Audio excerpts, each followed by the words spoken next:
6 months later. Okay, let's talk about it. let's just go over it really quick. So, hello everyone. So what happened was, as you know, if you follow us on any social media, we had a death in the family. Very sad. Had to take a couple weeks off to kind of regroup after that whole thing.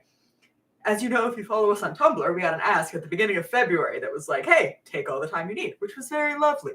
We were very happy to get that. And happily, when we got that ask, we were able to respond, yeah, we're back to recording now. We should have a new episode soon at the beginning of February 2023.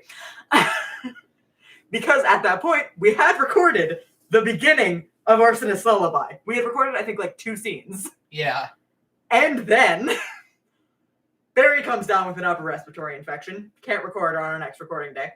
I come down with the same upper respiratory infection. Can't record on our next recording day. Lost like half my voice for a week. And then Barry gets an ear infection.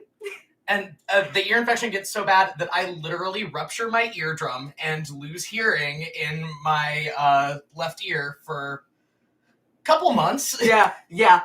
And then also Barry and Chelsea had a vacation that was paid for pre-COVID with Barry's parents that couldn't be rescheduled. And then our headphones broke. And now it's June.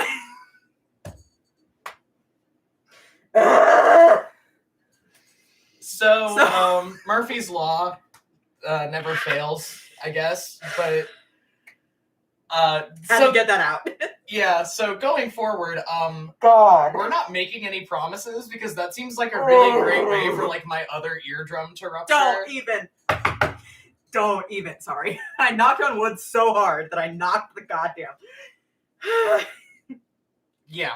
Somebody in the chat said, "OMG, the trials and tribulations of trying to make a gay little show." Yeah. Oh, and our auto transcription software stopped working right before this episode was supposed to come out. Like, we uploaded it because we have Barry's trying to fix the webcam. Sorry. Okay. Because we had our podcast host. We pay a little extra to be able to do auto transcription, and it charges us like 10 cents a minute. So fine. And like when we do the transcripts, like it gives us of like auto transcripted mess of just what it thinks we're saying, and then I go in and fix it. We uploaded the latest episode and it just didn't work. It just didn't do it. So we had to go find a new transcription We had to find a new software, and like we couldn't sign up to the new software until after the episode had uploaded. By the way, the transcript's out if you didn't see that on social media after I posted it. Yeah, so going forward, we are not putting any concrete production dates out there into the universe, so we don't get struck by lightning. Just, they'll come out when they come out. They'll come out when they come out. Yep. Also, if you've noticed like small little continuity errors in the latest episode, it's because we recorded the first 2 scenes 4 months before the rest of it. Saws. Our bad. Anyway. Let's talk about the episode That's playlist. that. Let's talk about the episode playlist. God. I think we're only doing Arsonist Lullaby for this one. Yeah. We didn't do a Q&A for because the previous one. There was a death in the family, like literally that day. It happens. Okay, so episode 6. First song. It was for the flashback. It was The Strays by Sleeping with Sirens. If y'all in the chat want us to go back and talk about anything on the other episode playlist, we'll do it, but like, whatever. The intro song, The Strays by Sleeping with Sirens. I suggested this one, I think, specifically because of the first verse. Just hubcaps and ashtrays, I was born, but I wasn't raised. Yeah. Yeah. Listen, you little pyromaniac. God.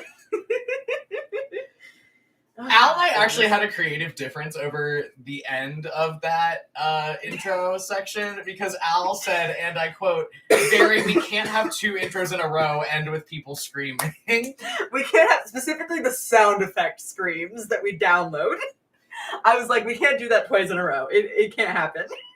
And then I said, no, we're doing it. I thought it would have been fine with just the national anthem blaring because I thought that was enough comedy, but it is very funny. Oh, Okay. God. The next one. Yes. Campaign 1 comes back to haunt us. It's The Crow by Dessa. Good job. My glasses have hit the ground. This one was a K song. We wanted to have a crow pun, and also this is a K song. Yeah, just that old crow came back today, sitting in my window like a prophet, out on the fire escape to say, "Anger is just love left out, gone to vinegar." You wake up a stranger to yourself, then you learn to live with her. Woof. Yeah. Good song. Good song. When the worst relents, you learn to live on less. You learn to live on less. You learn to live on less. Nobody fears the height, you all just fear the fall. Go to the edge sometime and prove your body wrong. You land badly, but you crash standing. It's a K song. Yeah. It's one of those fun little parallels between K and Fee from Campaign 1. Just one of the fun ones. Just a little thing. One of those just mutual moments of girly pop. I'm so sorry about your day. Girly pop, I'm so sorry. Broken Shot by Foster the People was the first Damien song on this one. Yeah. I was trying to find one that fit the vibe of where Damien was at the beginning of this episode. And where Damien was at the beginning of this episode was having a panic attack in a fake casino. So Foster the People seemed like a pretty good band. Yeah. I've broken every law. All the words come out my broken jaw. I don't know anything, but then I act like I know everything. Don't want to talk about it. What do you see when you dream about it? I had been broke down from my enemies. I'm drifting further from my memories, and then you take it away. Big yike. Yeah.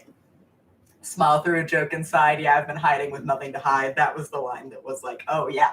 Right. Okay. Yeah, because as like sad as that whole panic attack was, the Little Shop of Horrors joke was really funny. God. Somebody in the chat said the screaming over the national anthem is insanely funny. In Barry's defense, actually the epitome of the past 30 years in the country. You ain't a shit. The past 40 years, I would argue. Word. I would argue every second of every day in this goddamn country. Arguably since its inception, but especially since Ronald Reagan got elected. Happy anniversary of Ronald Reagan's death, by the way. Happy anniversary of Ronald Reagan's death, everybody! Happy Pride!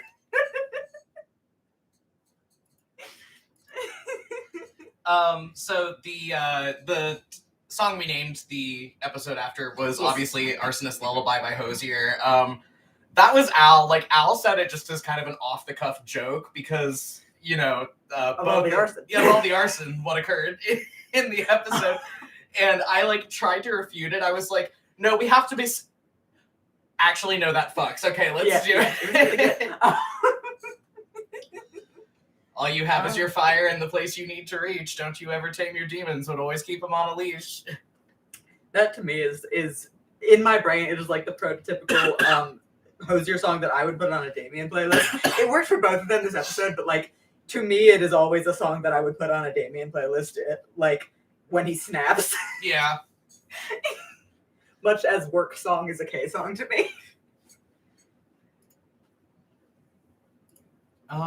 We're kind of rushing through the playlist because, like, we do want to get to the questions. We're going to be doing questions for the last 2 episodes here, and if we run long, we run long. Yeah, because we're covering 2 episodes. Whatever. Yeah, whatever. Okay, the next one was Cherry Bomb by the Runaways, and, like, it literally has no lyrical significance at all. It's just we always soundtrack K combats with, the most, like, girly pop. I have a lot, like, we really like to soundtrack combat in general with, like, fun, upbeat songs because it's just funny. And every time anyone does it, it's poetic cinema. Beautiful. But, like, K specifically, like, hardcore girl hair metal is just... It's fun. It's delicious. Something Lydia Antonov wiping blood off of her mouth as Cherry Bomb. Yeah, it's very much inspired by for me at least, I fell in love with the Istanbul, not Constantinople scene in the It's Umbrella iconic. Academy. It's iconic. And like, yes, like that's the energy I want to bring to my combats. Like, somebody in the chat said, Damien and the insistent rage building within him. There should be an on-screen countdown to his progress towards explosion. which one? You don't get a countdown. It gets to surprise you, like it's surprising everyone around him. Yeah.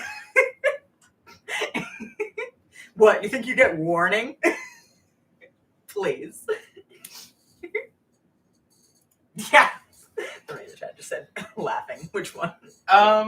Presumably Dead Arm by Sydney Gish. That's a Lola song. That's a Lola song, baby. If you're signed up to our Patreon, we put out like little intros, little found footage intros for all of the major NPCs for the campaign, and we put out little playlists to go with them, and this was on Lola's, and it works for this fucking episode.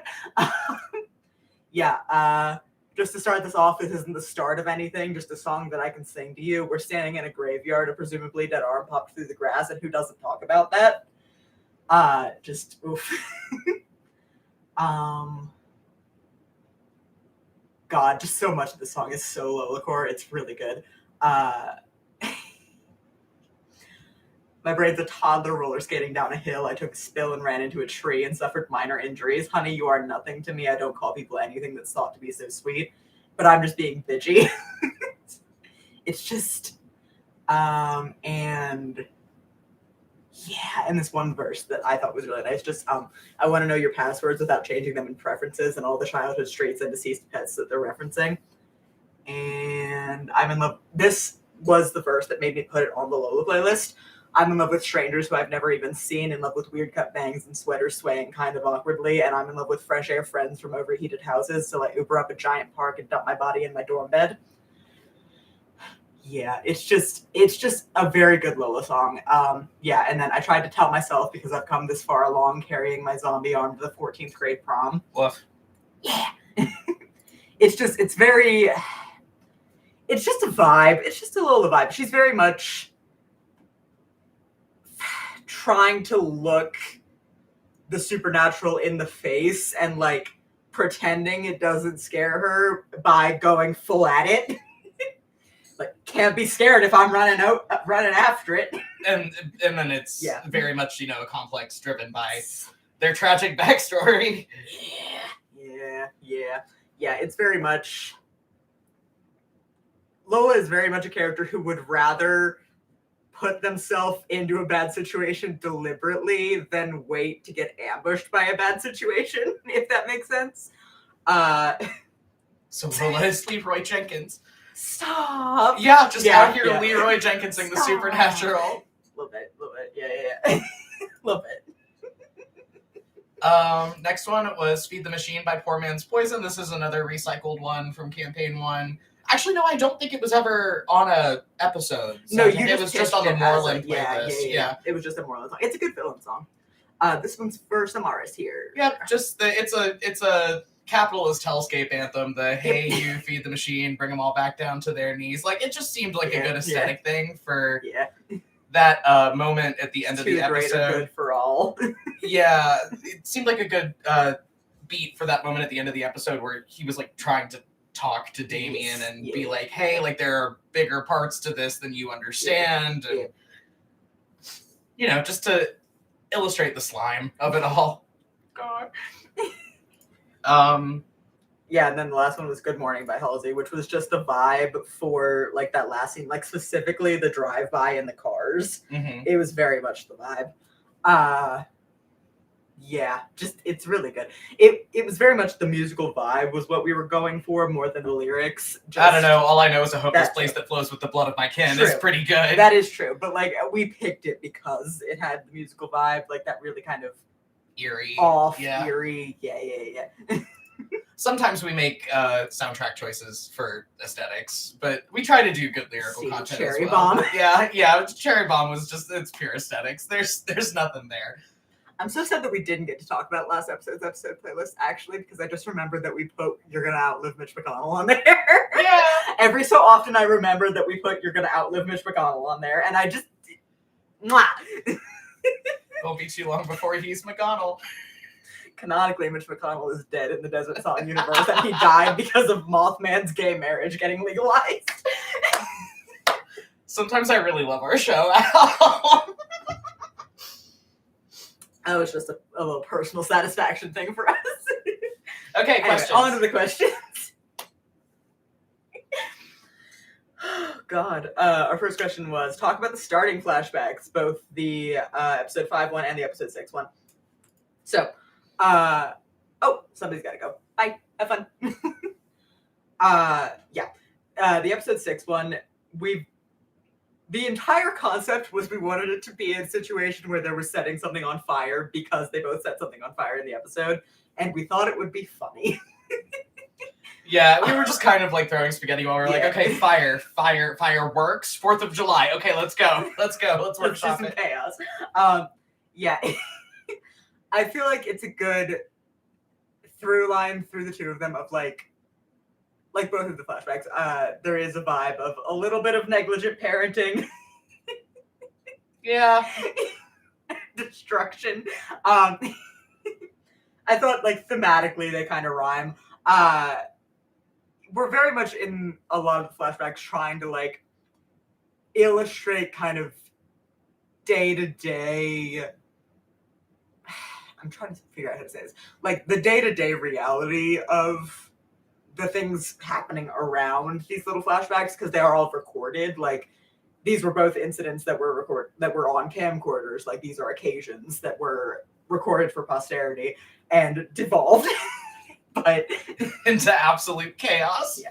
And that's kind of what we're going for a lot of them, is like these are things that wouldn't have necessarily been recorded except there was something else going on, or like the genres are kind of that, or smaller things that are recorded on purpose. Like we did an interview where like Kay was trying to interview Bridget about family history, and we did voicemails, and like it's very much on both sides of that, the mundanity of it and like a very quick snapshot into somebody else's day-to-day reality can tell you a lot. Yeah, like it's very much about the vibe of like, it's like you're watching someone else's home videos that you don't know this person super well, and like it's a very like intimate thing to do that. Like, because I've had friends, as a child that I would go over to their house, and I didn't know these kids super well, but like we would end up messing around in their VCR cabinet, as if that doesn't date me a little bit, and just like find old home movies and like everybody say happy early birthday to Barry. Shut up! It's this month. Shut up! I don't want to talk about it. And just end up watching old home movies, and like even as a kid, I was like, oh, this is like intimate and like sort of uncomfortable in a way. So that's kind of the vibe that we're going for with these intros. Not only to give the listeners like crucial context to the reason this family is fucked to shit. But also to inspire that sort of like, the word I'm looking for is an uncanny valley, but it's somewhere in that neighborhood. Yeah. It's just a little bit uncomfortable, but also fun to listen to. And we wanted both of these to be funny because the episodes are so goddamn grim. Yeah. We try to keep the comedy, but like both of these episodes had a lot of things going on.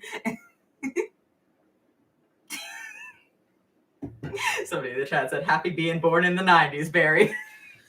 Early 90s. Early 90s. Why television sensation Leslie Jordan? Who would you have chosen as the face of Matheon if not for gay icon Leslie Jordan? Okay, so the thing is, Matheon was always Leslie Jordan. Yeah, Matheon was always going to be Leslie Jordan. The concept of Matheon was that we wanted the big bad to be Silmaris, and like we had his vibe of like slimy businessman who is like the archetype of a person that owns a business, as Barry said in the episode, like very prim and proper. And we thought it would be so funny if he just had a gay little butler and who he is ambiguously homoerotic with. Yeah. And like instantly, there. like when we were pitching these two character concepts for this arc, I was like, oh, the feral little butler has to be Leslie Yes. Jordan. Yep. Like, yeah. it has He to was be. never not going to be Leslie Jordan because that was just the vibe. In fact, I will go as far as to say I cannot picture Matthew as anybody but Leslie Jordan. There was no, like, deliberation over, oh, whose face is he wearing? The fact that he was wearing a different face was so we could facilitate him being Leslie Jordan.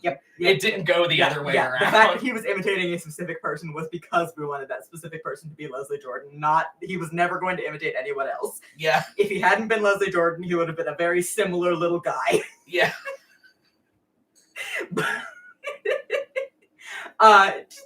It was just the vibe. It was very fun. We're trying to follow Joy in the show. And literally that whole thing came from just, like, a joke. We were just, you know, shooting the shit over, like, okay, well, what are we going to do with our villains for this arc? And, like, we had sort of an idea for Samaras in place for a while. But then, like, yeah, the idea of Matheon came up, and he was just instantly Leslie Jordan. And, like, we made a joke about it, and it was so funny that we were like, no, this has to go in the show now. Like, we don't have a choice. This is happening. Oh, goodness. As for why Leslie Jordan, because we could not picture anyone else. And the specific vibe could not have been anyone else but Leslie Jordan. And because, like, it was just fun to have him be extremely recognizable. Like, there's a reason we didn't just allude to Leslie Jordan. We were like, no, this guy is literally Leslie Jordan. Yeah. He has stolen the image of TV sensation Leslie Jordan. Do you guys know how much old Will and Grace I watched to try to teach myself how to do that voice?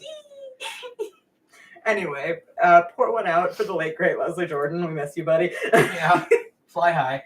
God. Yes. Generally, just talk about Matheon's existence because it's so funny. Yeah, we basically went over, like, how he came to be, and the answer was a joke. Yeah.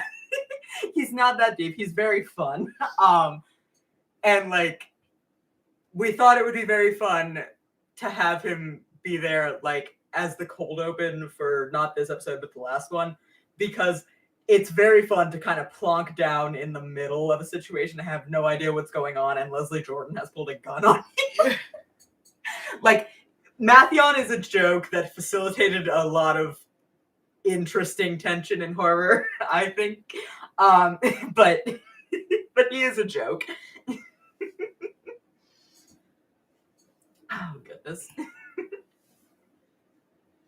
Will we learn more about what Silmara said in Arsonist Lullaby? Does it have a real basis to it? So, we have gone with the mythological precedent that Fae cannot lie. Yeah. Is what I will say about Samaras. So Samaras believed what he was saying. Yeah. They can deceive through half-truths and ambiguous wording and etc., but they cannot directly lie. So everything that Samaras said, he believes to be true. Whether he said it in a way that could have been interpreted in a way that would be more favorable to his goals, that's up for debate. Who knows? But whenever we encounter Fae in this series, we're going with the mythological precedent that they can't lie. Yep. Outright. They can't outright lie.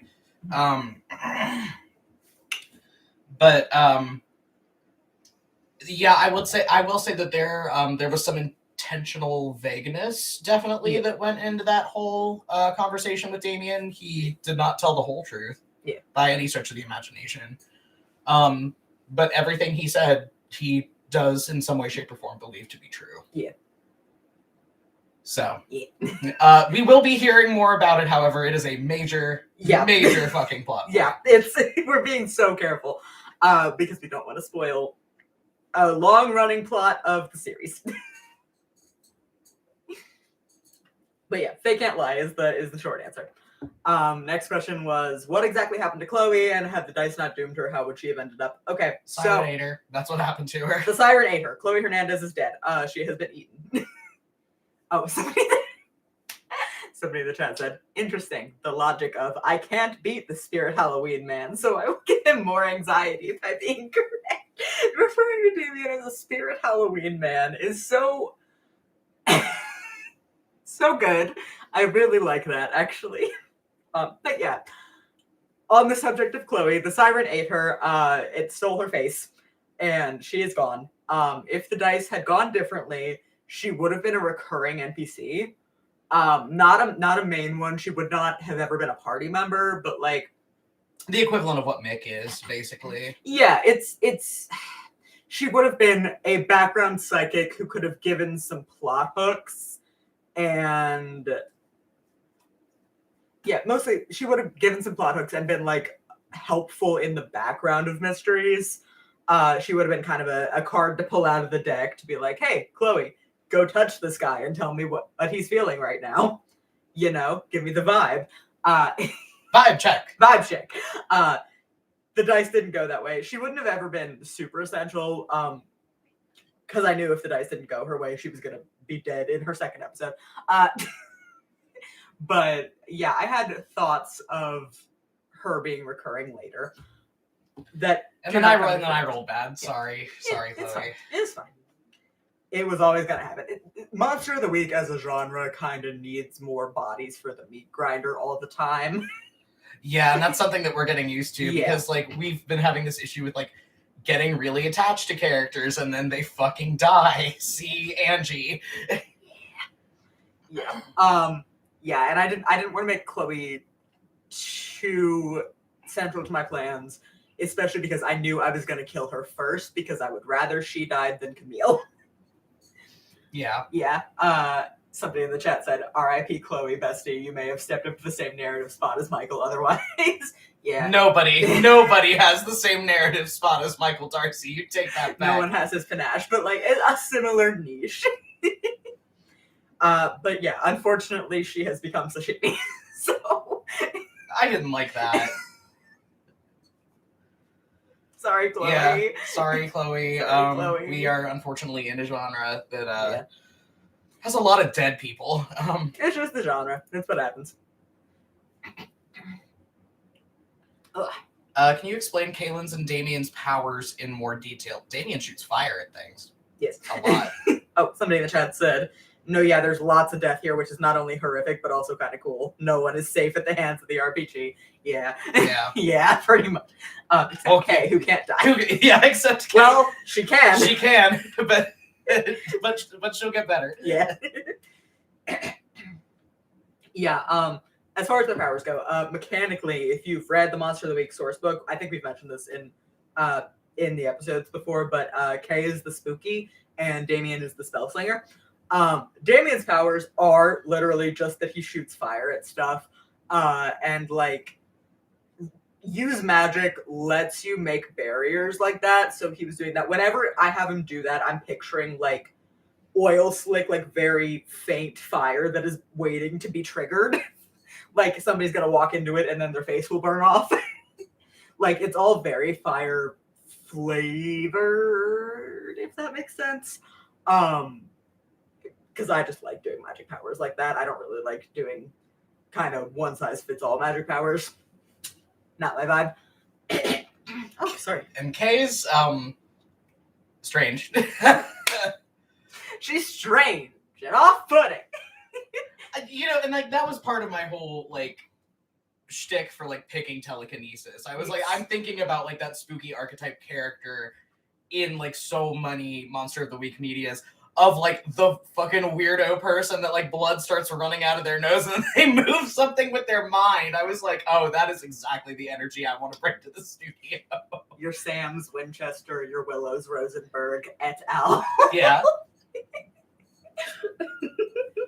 Yeah, so that was definitely the reason I went with telekinesis. And then Kay has, through their spooky playbook, they have other things that are mainly based around like perception of the supernatural and like visions of the future and like mild like prophecy abilities and stuff like that. I'm comfortable saying we have not seen everything that Kay can do. No, we have not seen even close to everything that Kay can do yet.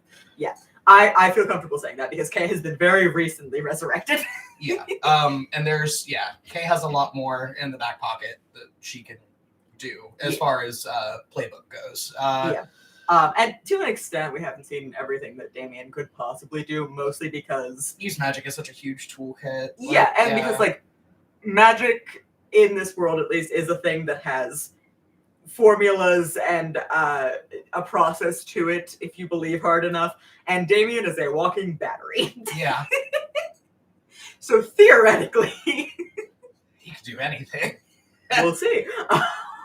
Well, he could do anything, but it might have some consequences, like when he tried to recast that spell that Angie did and blew up I was the thinking car. of that exactly. Yeah. Yeah, because it's all very fire flavored. And he doesn't know what the fuck he's doing. Yeah, Kay's stuff,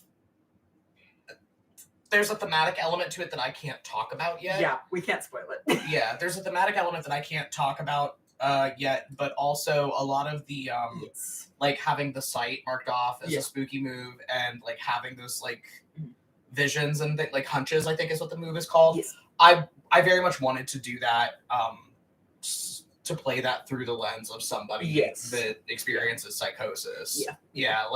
Yeah, because there is this sort of like internal self-doubt that I'm playing her with of like, oh, can I like trust anything that I'm perceiving right now? Like, yeah, and like that's something that I do want to bring up, just to like put a baseline rule here.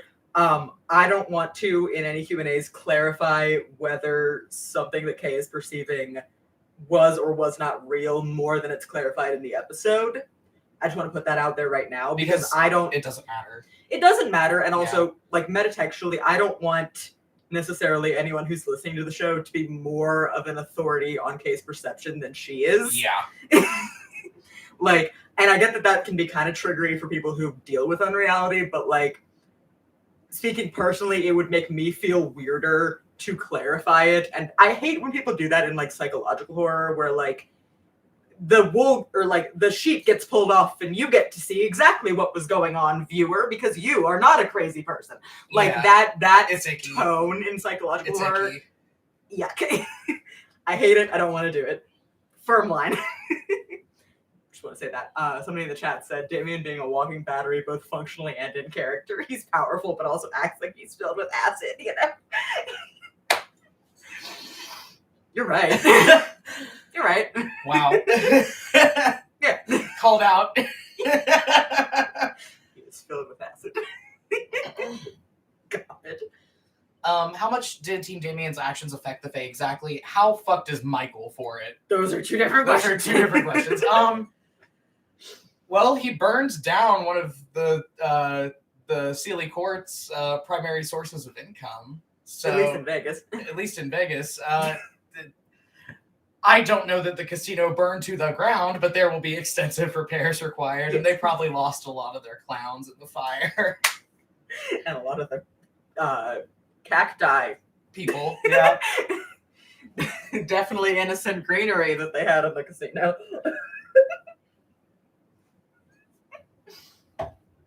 So, I would say the fire messed with the Sealy Court's financial bottom line, definitely, in a big way. And I would argue, like, magical bottom line, because they had to be fusing the people into the succulents for a reason. Yeah. And I think the fact that he managed to get in there, get the she-shield, and get out is definitely an issue, because we know he is being pursued by someone for some reason. Someone that Samaris knows and presumably was working for by endeavoring to keep Damien in the casino. Yeah, and like it's been mentioned that he is being pursued by the Unseelie Court, and he managed to steal a very powerful artifact that offers him a level of protection from the Unseelie Court. He managed to steal that from an agent of the Sealy Court, and the two do not like each other very much. No, they are only working together. Because of for a reason. Yeah, because of the thing that Samaris was talking about. Like again, he can't lie. He can't lie. Yeah. So they were only working together because of that reason, and Samaris fumbled the bag in a major way. So that's not going to help intercourt relations, I don't To think. speak Silmaris' language, they were going through a merger, and then Silmaris lost a major client, like, Yeah, at the last oh my second. god! To speak in his own language. Yeah. Yeah. So yeah, I think it has affected the Fae in a pretty large way that we will see the consequences of playing out. We're going to do a lot with the different Fae courts, further down the line in the future, and I think the way they relate to each other is going to maybe change up a little bit because of this. Because Silmaris fumbled the bag in a really big way. I'm trying to get comfortable. My knees are acting up. Okay. Yeah. Sir. And how fucked is Michael for it? How fucked is Michael for it? Well, Michael's financial bottom line is also pretty fucked because he made a lot of money organizing poker tournaments for the Sealy Court. And now he's a little bit on the shit list. Yeah. Oh. Michael's also very powerful and influential in his own right, though, is the thing. Yeah, like, I don't think... he's very old. Yeah. He's had a lot of time to make connections. Yeah, so I don't think, in its weakened state that it is right now, the Sealy Court is going to try to fuck with him because he's very established. Yeah, he's very established. Pretty much anywhere he's ever been because he hasn't been in Vegas for forever, obviously. Yeah, like, it's worth noting that Michael has over 500 years of... Yeah, it's worth noting that Mick is not older than most of the Fae that we deal with, but he has been in this world way longer. Yeah, and has way more connections, if not more raw firepower. Yeah. So, Michael is very much one of those, like, political intrigue characters of, like, he doesn't need firepower. Like, his connections literally... He's just a guy. Protect him. Yeah. He's just a guy, and everyone finds him so charming and delightful that they just want to help him out. So I wouldn't say that Mick is fucked because of this. His life has been made measurably more difficult. Yeah, and he's worried about his his kids too. Like Dahlia and Octavia are much less immune to backlash from this than Mick himself is. So yeah, and they're also the best way to get to Mick. Yeah, not just Dahlia and Octavia, but they are the youngest of his kids. So. Yeah. The chat said, in my brain, he is silly. He's a little bit silly. He's a little bit silly. He's just getting a little silly with it. He's also a 500 and some change-year-old extremely powerful vampire, though, so he'll be all right. He's a 500-year-old man who has had, for lack of a better way to put it, vampirism is a medical condition that's going to kill him eventually. So he has nothing to lose besides the kids that he has taken under his wing. And he's just here to party. Yeah, that's the way we've designed vampirism in the series. We haven't. Oh, I'm sorry. I didn't realize. No, it's okay. We can talk about it. Like, it's not like a big like plot secret or anything. I just didn't like the idea of doing it like ooky spooky monster type thing of I wanted to design it as more of like it is a bloodborne condition that the side effect of this condition is very, very, very, very long life. But as you get further along in that life, you become photosensitive to a really dangerous degree. Among other things. So we saw that we said that like Dahlia has to wear extra sunscreen when she goes outside because she just got turned into a vampire. But if a ray of sunlight hits Mick, his arm catches on fire. So just a baby. Yeah. So like the idea there is like, oh yeah, you may have this like supernaturally long life, but like one day you're gonna stay out a little too late and the sun's gonna get you. Yep. So like it's a terminal illness, but the side effect of the terminal illness is that you live for hundreds and hundreds and hundreds of years. Yeah. So Mick has been around for a very long time and has had time to get a lot of connections together. His life has been made measurably more difficult, and I think he is correct to worry that retaliation is going to fall on Dahlia and Octavia, especially because they're the closest to him right now. But the Fae can't touch him directly, which we established when he got introduced, because that's the only reason that Team Damien were safe in the penthouse. So He'll be fine. he'll be all right. Can you talk about the house, currently Kaylin's house, in some detail? How come it's so reactive? Fuck ton of people have died there. Yeah. Among some other things that we'll cover later in the season. Here, there'll be spoilers. But yeah, we talked a little bit about how, like, it is tied to the family, and that is something that we will explore later in the season. But like, yeah, when Kay had that conversation with Bridget, like, there was that whole exchange about how it's her house and her house, her rules, as far as the ghosts go, and like, it is reactive right now, I would say, because Kay just died and came back. Like, it's reactive because the person who is the most tied to it currently got resurrected. That's a weird energy to bring back to a house full of dead people. Yeah. And the house has the vibe. I don't think this is a spoiler. The house is very tied to Kay currently, because currently it is her house.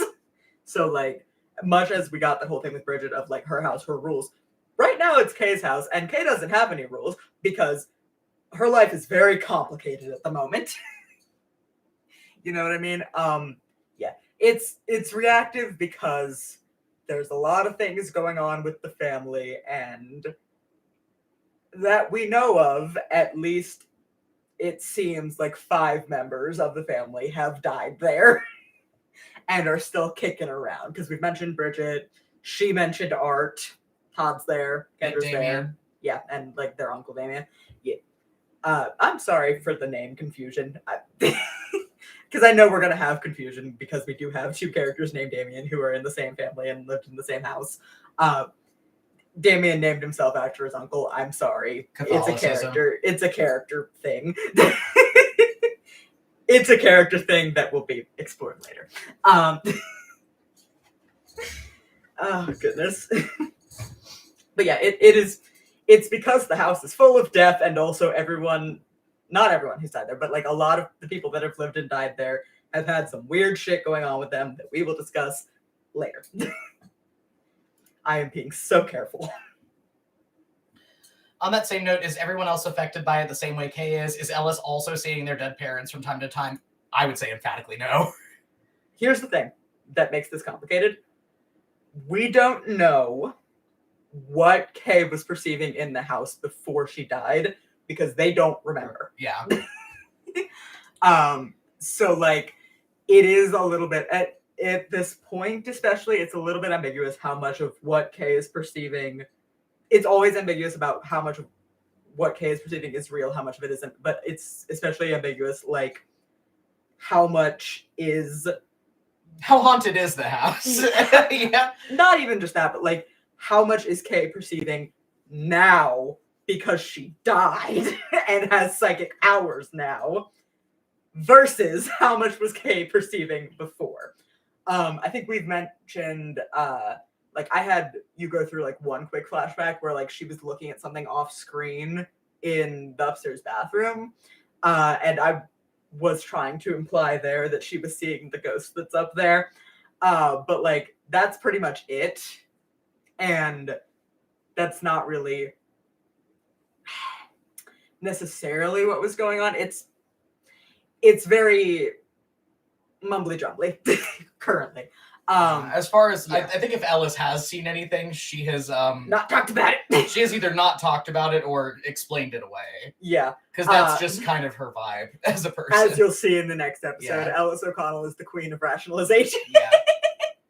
So she really is. So I think when I said emphatically no, I think what I meant there is she wouldn't tell you if she had. Yeah. We are in a situation where there are 2 people in this house who could theoretically be affected by the house because it's theirs, and they are both unreliable in very different ways. You know what I mean? Yeah, somebody in the chat said did not actually expect that in regards to all that. Yeah, we'll go more into it next episode because Ellie's there and some stuff is going on as always.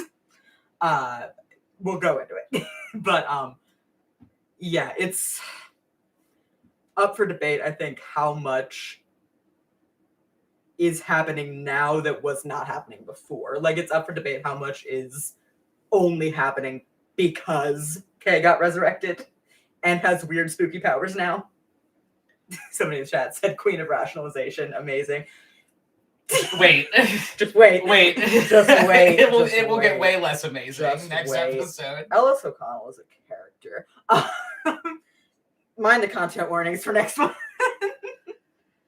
It's yeah, we actually were really worried in the early steps of recording this next episode. We're not done recording it yet, but we were kind of worried of like, oh, people are like instinctually really not gonna like Ellie for valid reasons. Yeah, and like we got a little bit of it in like the ARG content before the campaign.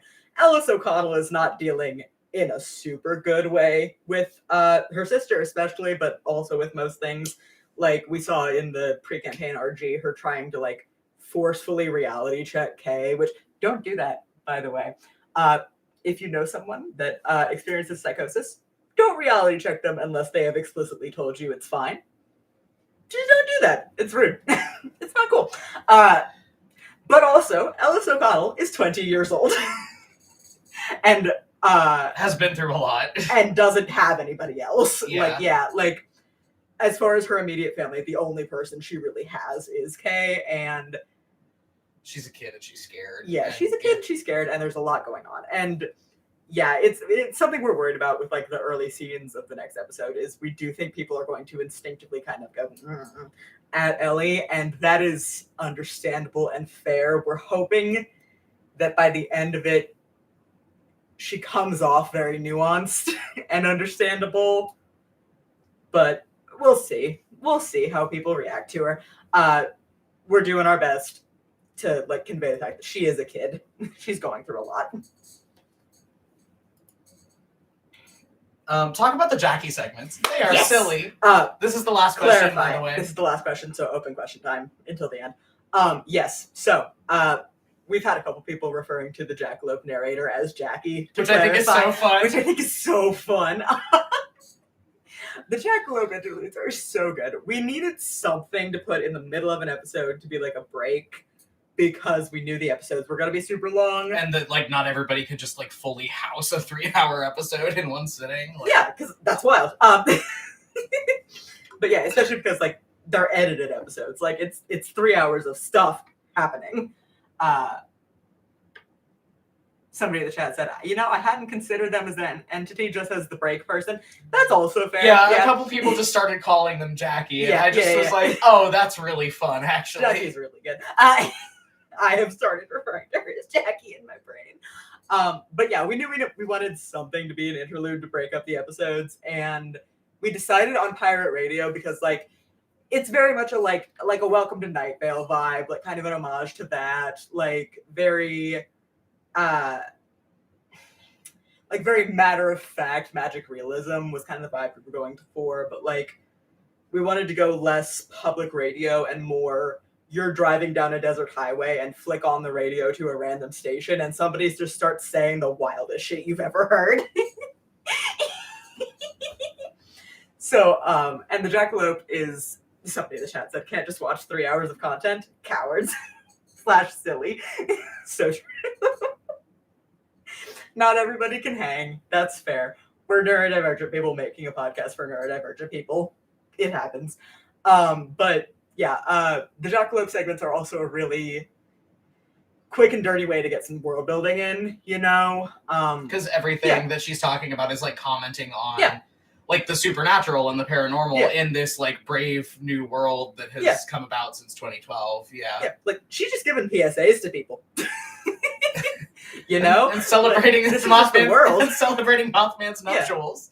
Yeah, this is just the world. She's just talking about things that are happening, and that's a really good world building device. We felt, and And also, we liked the idea of having like a very chipper, matter-of-fact narrator.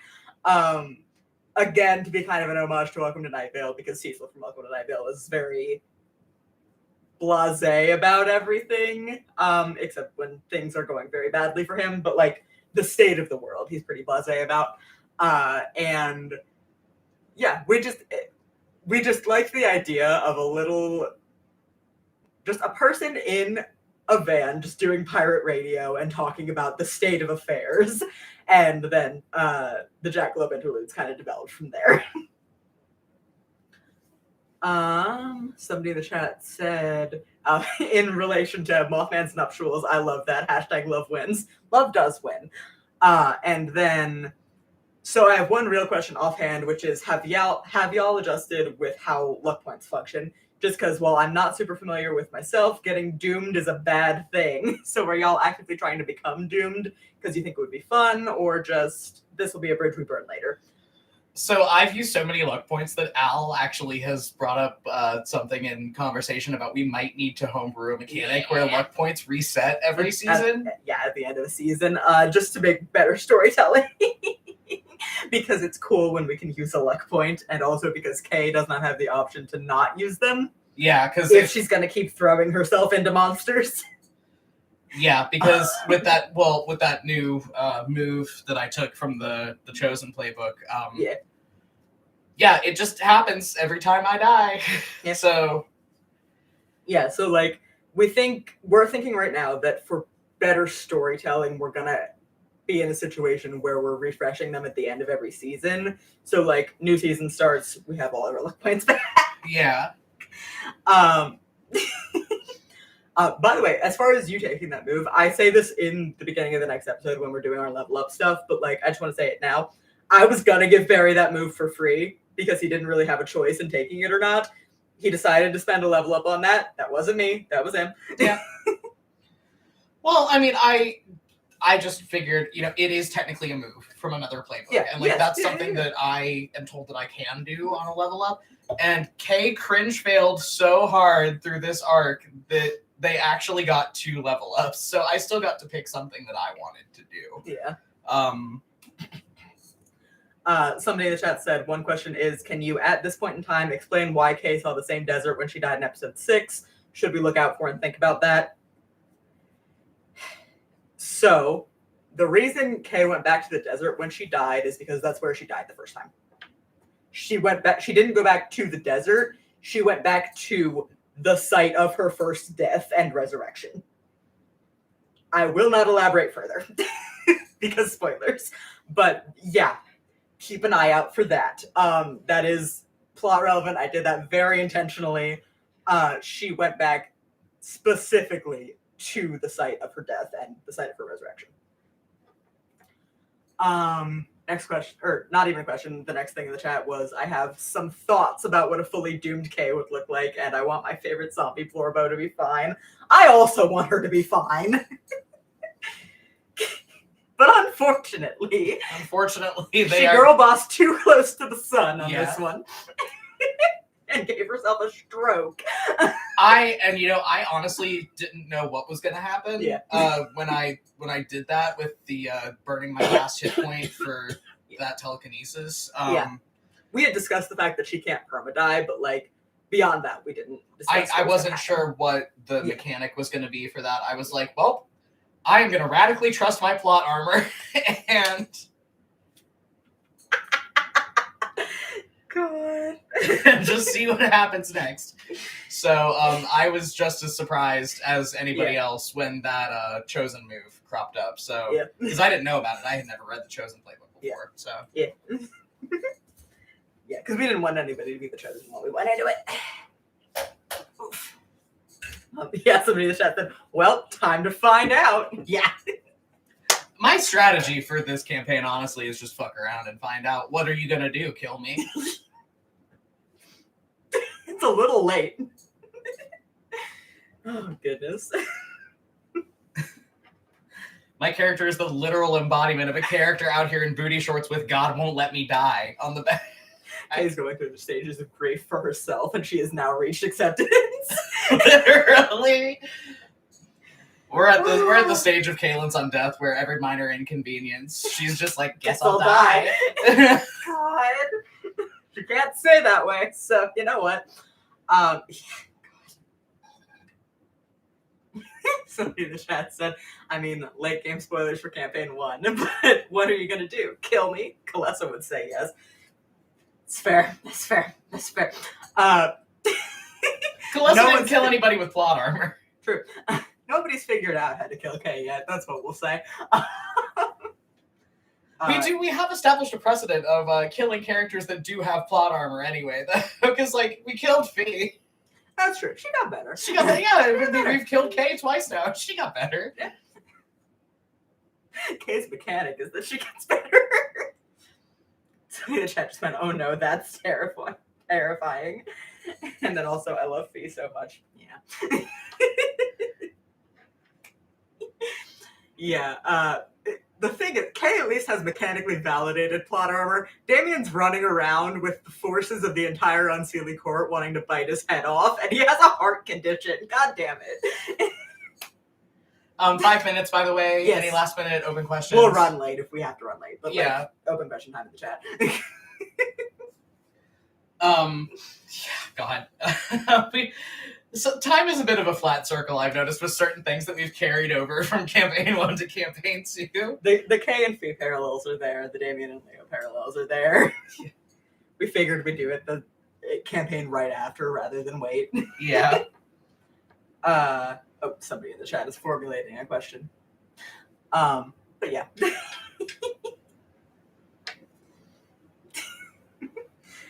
Oh, goodness. But yeah, we're going to do an interlude next episode, and it'll be interesting.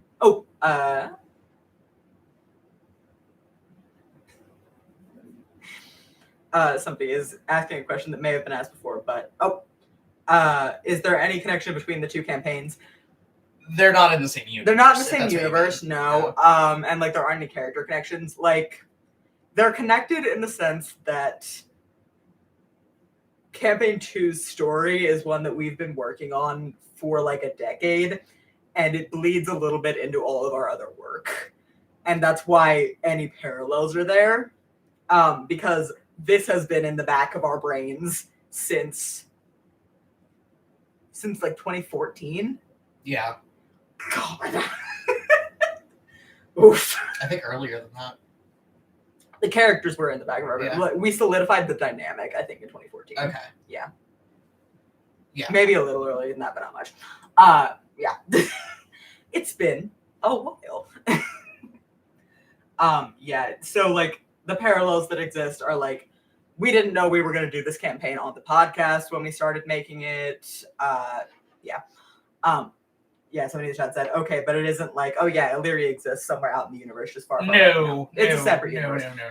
Yeah. Desert Song, Illyria was a fully fabricated universe that we just made up for the setting, and it exists in its own little bubble, and then Desert Song is the actual factual city of Las Vegas in a slightly different world than ours. They're not connected. It's just, yeah, we didn't know we were going to do Desert Song when we started making the podcast, so like we didn't lean away from parallels, and parallels exist because this is a story that we've been writing for 10 years. So they are connected in that sense, but they're not contiguous. Somebody else in the chat said, can't wait for Kay and Damien to meet. The jokes of the only thing I want you to do is die are going to backfire hard. Well, technically, Kay made that statement to Ellis. Yes. Yeah. Kay and Ellis have a relationship. God. I am also excited for them to meet up. I want everyone to just keep in the backs of their minds as the next many episodes of show play out before they meet up, that they almost crashed into each other on the road outside of the Circus Hotel and Casino in episode 6. This is maybe too much to ask, but given that every season in Campaign 1 had precisely 21 episodes, do you have a similar pattern intended for Campaign 2? Ish, more or less. Yeah. Yeah, we have, the notebook is somewhere, but like we've outlined this first season of Campaign 2 by arc. And like We don't know exactly how many episodes each arc is going to be. We're planning for like at least 2, at most 4, and then an interlude in between. It's probably going to be around 21 episodes each season, but like if an arc goes long, then it goes long. And if an arc runs short, then it runs short. So it could be... This one ran a little shorter than we thought it was going to. Yeah. So it could be as little as like 18 episodes in a season. It could be as many as like 25. We're not putting a hard limit on it. Well, because that was something we struggled with in campaign 1, was we did like very strictly limit ourselves to, okay, we have 21 episodes to get this story told, like how are we going to do it?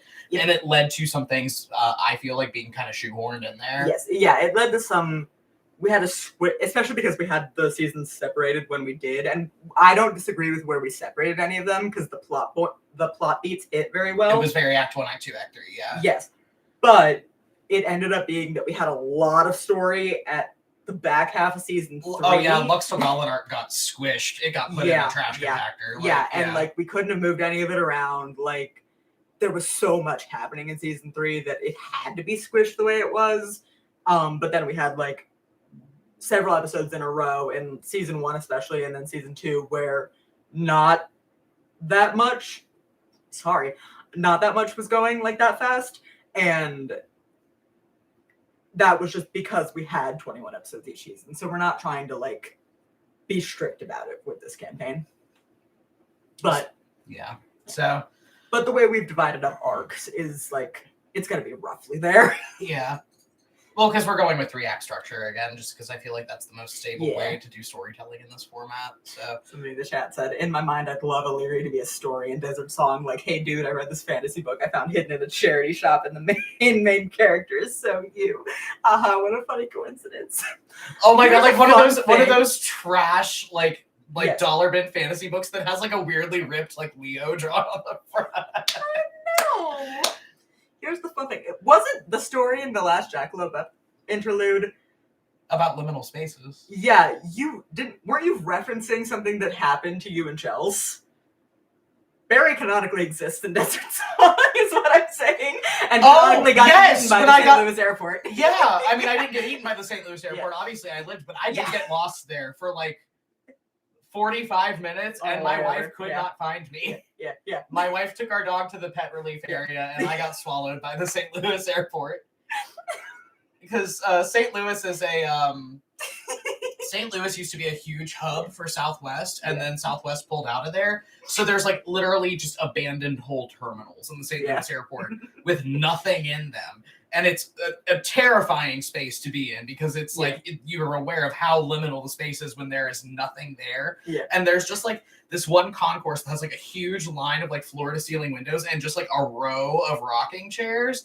And we were at the rocking chairs, and I started wondering like where the Cinnabon was while my wife was taking her dog to the bathroom. And then I got turned around and I couldn't find the empty concourse again. And when I asked people about it, people like looked at me like they didn't know what I was talking about. Yeah. So I did actually get eaten by the St. Louis airport one time. So I guess very canonically, I think except in Desert Song, I'm dead now. So in that sense, Illyria does exist because we had Leo and Fee before that incident happened.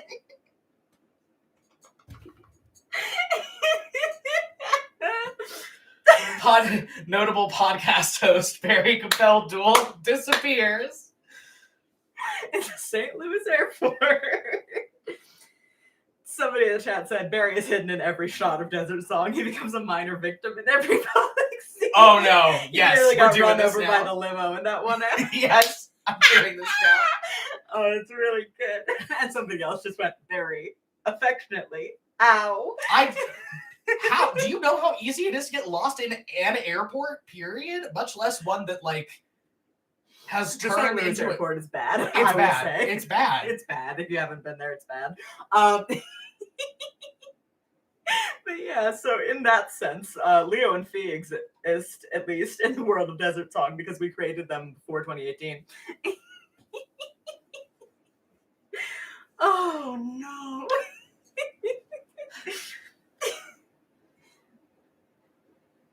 Somebody in chat said, no, but my brain is good at not being lost in buildings. That's nice for you. His isn't. I don't do well with liminal spaces. No. But yeah, well, I did exist in Desert Song for a minute, but I'm dead now because the airport ate me. This is Woody's fault somehow. Yeah. Okay, we're gonna go. Oh God! No. I'll give y'all like another couple minutes for last minute questions. Oh God! We are gonna run like a tiny bit long, but oh goodness, yeah. Any last questions, and then we're gonna bounce. That was the weirdest way to answer that question.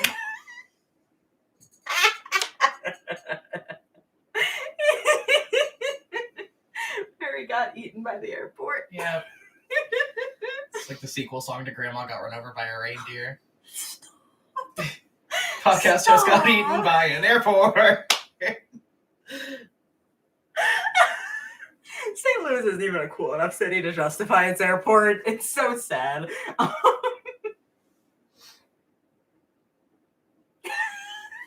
They can come back, so can you. Let's be honest. You get mass produced in a lab somewhere. Just an army of clone berries walking out of a lab and immediately into wood No! chippers. No! Oh my god, it's like the Tombow Dance in the Adventure Zone. I'm gonna cry. Oh my god. no. Oh my god. Like lemmings just off the fucking conveyor belt. Whoop. Gotta shoot.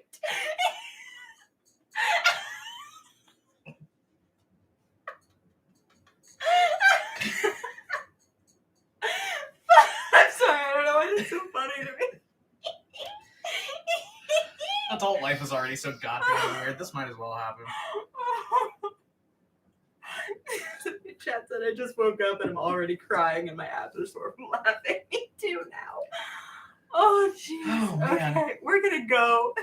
We have the rest of the episode to finish. Goodbye.